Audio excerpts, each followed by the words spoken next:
এই যে ডিম দেখছেন, এই দেখেন আমি এই যে ডিমগুলো সিদ্ধ করেছি।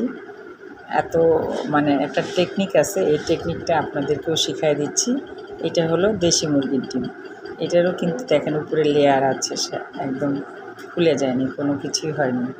আমি যখন ডিমটা সিদ্ধ করতে দেই তখন আমি 1 চামচ ভিনেগার দিয়ে দেই আর 1 লিটার পানি, তার মধ্যে একদম ডিম সহ এই ভিনেগার আর পানি একসাথে বসায় দিলে ডিমটা খুলবে না। যখন ছিলবেন এমনিতেই খোসা ছেড়ে আসবে, কোনো মাংস ছিঁড়বে না।